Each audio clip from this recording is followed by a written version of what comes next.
When I first came to college, I really wanted to join a research lab.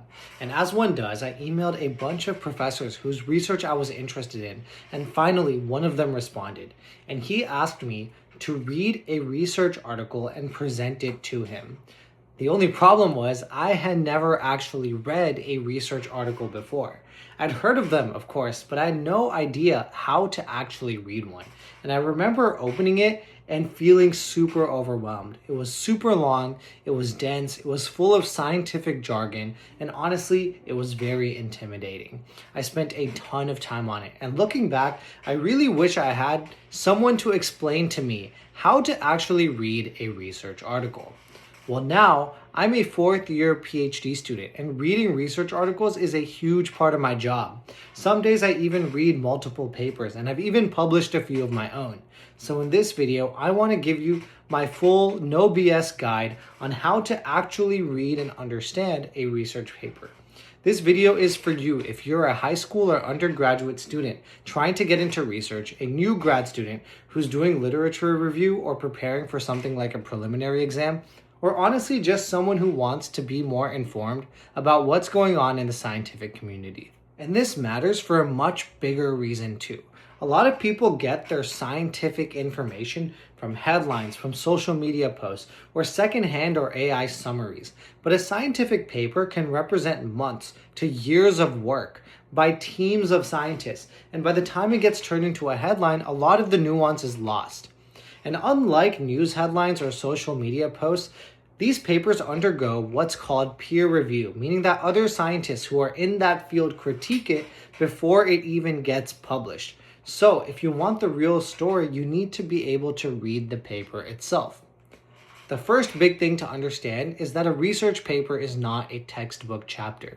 It's not designed to teach you a topic from scratch in the easiest possible way. A paper is kind of like an argument. The authors are making a claim or a hypothesis, and then they show you the evidence through the figures that they think supports the claim. And once you understand this idea, papers become much easier to understand.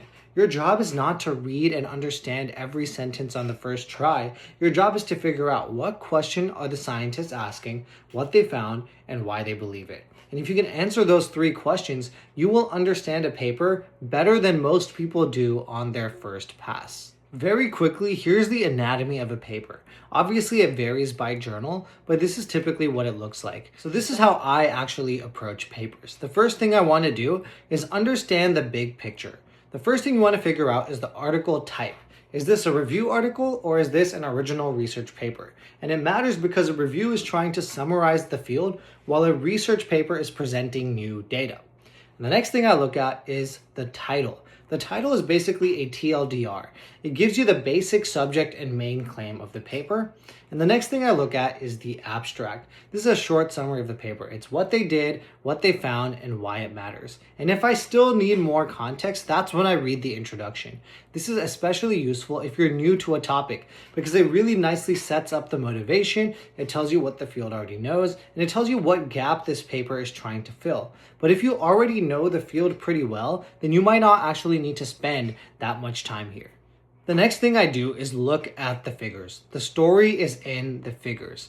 This is probably the biggest tip I can give you. A lot of people, and I was guilty of this too, spend way too much time reading paragraph after paragraph and not enough time looking at the actual figures themselves because the figures are the data. They are the evidence of the claim. Each figure is supposed to do a certain job. It's supposed to support some part of the claim that the authors are trying to make.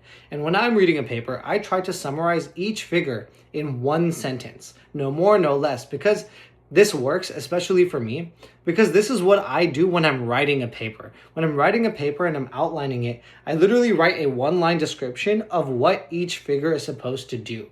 And I do that when I'm reading papers so I can kind of reverse engineer the outline of what the paper is supposed to represent. And in my opinion, this is a much better way to read a paper than just reading paragraph after paragraph. And going off that point, the next thing I do is read selectively, not linearly. We were trained from like elementary school onward to read things from beginning to end. But this is a big mistake that people make. A lot of people think that you have to read every section from front to back in one pass and understand every single thing before moving on. But honestly, this is a pretty terrible way to read a paper. A great example is the methods, which can easily derail you. Methods are definitely important, but if you're just trying to understand the point of a paper, you should probably save the methods for later. I only read the methods when I really care about how the experiment was done, if I'm trying to reproduce that work, or if I suspect that the method affects how much I should trust the result. But I don't want you to feel like you have to understand every detail of the methods immediately, because honestly, they can really get nitty gritty. And this also applies to the references and the supplementary information as well. You want to read as little as possible while still actually understanding the actual point of the paper. And finally, I will leave you with some practical tips on reading research articles. First, don't stop at unfamiliar words. There are going to be way too many, and it's going to take up so much time. Oftentimes, you can figure it out using context clues, but if you need to, just look it up after. Second is to use Notebook LM, it's not sponsored, or some kind of AI tool to make podcasts out of papers. I find that listening to papers really helps me absorb the information better, and you can listen to them while doing other things, like when you're walking to work or when you're doing your dishes or taking a shower. It's really nice, and it's very customizable because you can actually ask the app to talk about a specific aspect of the paper if that's what you're interested in. Just remember that while AI can summarize claims pretty well, don't use it to make judgments about those claims.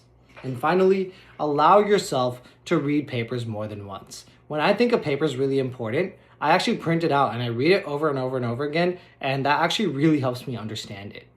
Learning how to read research papers really changed a lot for me. When I first started, they felt overwhelming, full of jargon, and impossible to navigate. But once I actually learned about what a research paper really is, they became so much easier to understand. I mean, look at me now. Now I'm a PhD student and I write papers for a living. So that should count for something. Anyway, I'll see you next time.